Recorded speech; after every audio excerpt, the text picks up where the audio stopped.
한국 사회의 다양한 이슈들에 대해서 조금은 다른 시각으로 살펴보는 관점이 다른 저녁 시간입니다. 내일이 5월 8일 어버이날입니다. 어버이날을 맞아서 달라지는 효 문화에 대해서 오찬호 작가 그리고 에바 씨와 함께 이야기를 나누도록 하겠습니다. 두 분 어서 오십시오. 예. 어버이날 있어요? 네. 일단 러시아에는 저희가 이제 부모의 날이라고 해서 부모님의 날인데 사실 오늘이에요. 예. 네, 오늘이 그날인데 저희가 한국은 살아계시는 부모님께 이제 인사드리고 뭐 선물 드리고 그러시는데 저희는 돌아가신 분들, 그러니까 이미 조상님들을 이제 기리러 묘에 가거나 또는 이제 돌아가신 부모님들을 기리러 묘에 찾아가는 그런 문화라서 보통 묘를 찾아가요. 부모의 날에. 그리고 이제 또 전 세계 사실 169여 개국에서 어버이날 또는 어머니의 날이 있다고 해요. 그래서 어버이날은 미국에서 제일 먼저 시작됐는데 또 어머니의 날과 아버지의 날을 따로 챙기는 나라들도 많습니다. 네. 그래서 미국을 비롯해서 뭐 중국, 일본, 독일, 터키, 케냐 등이 5월 둘째 주 일요일이 어머니의 날이라고 하고요. 캐나다는 6월 셋째 주 일요일을 아버지의 날로 이제 정하고 있습니다.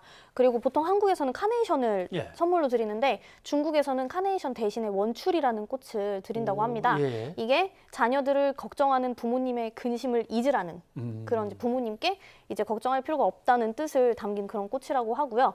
영국은 또 정성이 담긴 선물을 준비하는데 한국에서 많이 주는 현금, 그 현금을 이제 영국에서는 주는 게 좀 성의가 없다고 생각을 한다고 합니다.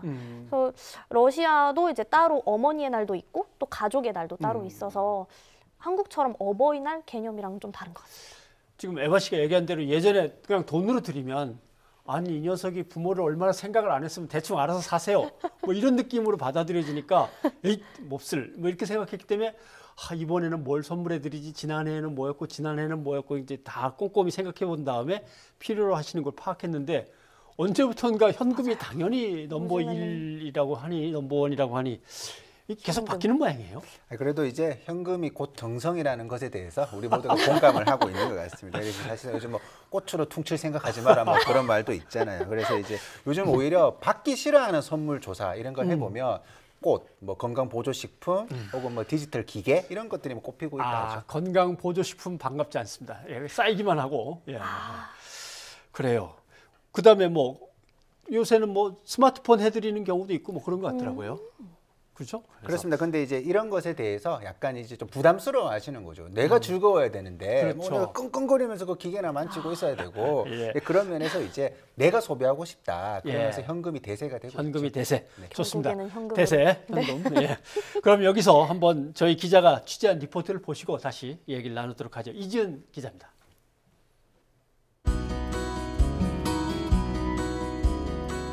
어버이날 부모님들이 가장 받고 싶어하는 선물은 뭘까? 무조건 돈이죠.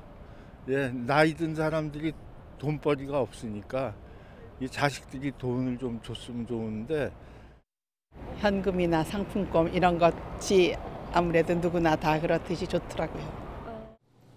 지난 1년 동안 SNS에 어버이날 선물로 가장 많이 언급된 키워드를 분석해봤더니 현금을 포장한 용돈 박스가 1위를 차지했습니다. 자식의 따뜻한 마음이 담긴 전화와 편지도 2위와 3위로 뒤를 이었습니다.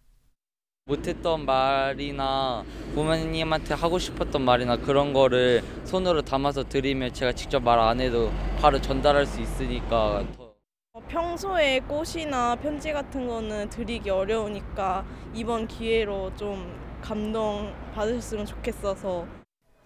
미혼 자녀의 경우 부모님을 위한 선물로 선을 본다는 트렌드도 등장했습니다. 올해 새로 등장한 게 선이라고 하는 선물이 올라왔는데요. 이 의미는 지금 비혼주의가 강해지면서 결혼 안 하겠다라고 하는 그 자녀들이 많다 보니까 올해 어버이날 선물로 내가 선이라도 봐주겠다. 이런 느낌으로 아마 해석하면. 부모님이 제일 받기 싫어하는 선물은 다름 아닌 책이었습니다. 열심히 살라는 압박으로 느끼기 때문이란 분석입니다.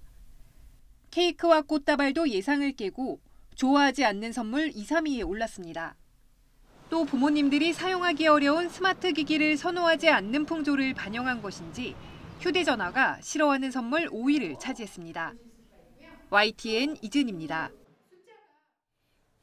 예. 역시. 뭐 저도 남일 같지는 않습니다만은 그러니까 결국 어제의 주인공 그러나 오늘은 떠밀려난 사람들 이렇게 부모의 위치를 스탠스를 정해놓고 따지니까 선물이 저렇게 나오는 거 아닌가 싶네요. 그러니까 전통적인 노인의 상 같은 거죠. 아. 그러니까 뭐 건강해라 혹은 젊은이하고 소통해라 예. 이런 건데 그냥 본인의 삶에 더 충실하게 소비하고 싶은 욕망이 강하니까 그래서 이제 현금이 훨씬 더 실리적인 거죠. 예. 현금 편하죠. 편해요? 생각할 필요가 많이 없으니까 그러니까 원하시는 거를 직접 사시는 게 더 좋지 않나라는 생각에서 사실 편한 것 같아요. 예. 꽃도 감동이지만 현금이 더 큰 감동을 주는 경우가 많습니다. 현금 자기 꽃다발. 결정권이나 선택권을 부모님한테 네, 그렇죠. 넘겨드리는 그쵸. 거니까. 네. 아, 알겠습니다.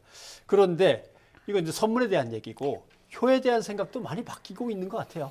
예, 결국은 이제 우리가 뭐 현금 드린다고 뭐 정성이니 이런 말 이제 하지 않는 분위기가 예. 과거처럼 이제 효를 실천하는 시대는 아니라는 거죠. 그러니까 과거에는 어떻게 부모에게 직접 하는 효의 개념이었다면 지금은 각자 영역에서 잘 사는 거예요, 그냥. 아하. 부모님 막 부양하고 그런 시대가 아니라 오히려 더 좀 구속되지 않고 그냥 각자 영역에서 적극적으로 살아가는 모습이 그 자체가 효가 되는 거죠. 예. 근데 이런 데는 이제 뭐 베이비 부모 세대가 좀 큰 영향을 끼치고 있습니다. 예. 베이비 부모 세대는 사실상 우리나라에서 마지막으로 부모를 부양하고 있는 세대고 그다음에 자녀로부터 부양받지 못하는 첫 세대이거든요.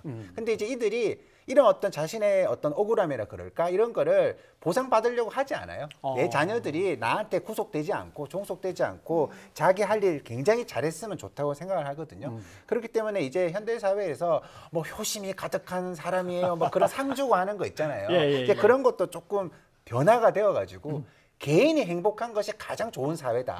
그런 좀 흐름으로 가야 되겠죠. 예. 그 옛날 유대 그 격언에 그런 게 있었거든요. 한 아버지가 10 아들을 키울 수는 있어도 10 아들이 한 아버지 제대로 못 모실 거다. 그리고 근데 다 이제 옛날 얘기입니다. 예. 뭐 탈무드의 격언도 바꿔야 되겠습니다. 이거. 근데 네. 에바 씨 다른 나라에서 효도의 개념은 어떤 것 같습니까? 효도 일단 미국에 대해서 먼저 말씀을 예. 드리자면 저희가 이제 일반적인 그런 고정관념과는 좀 다르게 미국인들도 효도 문화가 약간 동양식 유교 관습이랑 예. 사뭇 비슷하다고 해요. 그래서 심지어 매사추세츠와 그리고 노스캐롤라이나주는 부모의 부양을 거부하는 자식에 대해서 강제 집행 또는 징역형 등이 가능하도록 하는 법안도 있다고 합니다. 근데 러시아는 사실 러시아도 일단 부모 부양과 이제 경제적으로 지원이 필요한 부모에게 그 부양료를 지급해야 되는 법률이 있어요. 그런데 한국의 그 효도라는 개념과 러시아가 생각하는 부모 공경? 그러니까 저희가 번역할 때도 효도라는 그 말을 번역하기가 굉장히 어려운데 이게 한국만의 그런 문화인 것 같아요. 뭐라 그래요? 효. 영어로 하면 뭐라 그러죠? 효죠, 효. 효. 근데 저희는 이제 러시아어로 워낙 풀다 보니까 예. 그냥 부모 공경 이렇게 나오거든요. 뭐 레스펙트, 러브 그쵸, 뭐 이런 약간 걸로 하는 수밖에 존경, 네, 없네요. 사랑 예. 이렇게밖에 안 되니까 이게 개념 자체가 다르고 또 러시아는 반대로 부모가 아이를 굉장히, 그러니까 자녀를 굉장히 사랑하는 문화가 좀 더 세요.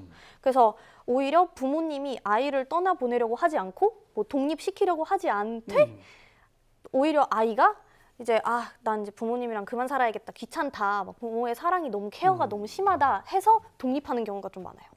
그래서 이게 좀 뒤바뀐 거죠. 어떻게 보면. 그래서 부모님을 모시고 산다는 건 그냥 부모님이 그 아이랑 살고 싶어서 사는 거지 아이가 부모를 모시기 위해서 같이 사는 그런 개념이 아니에요.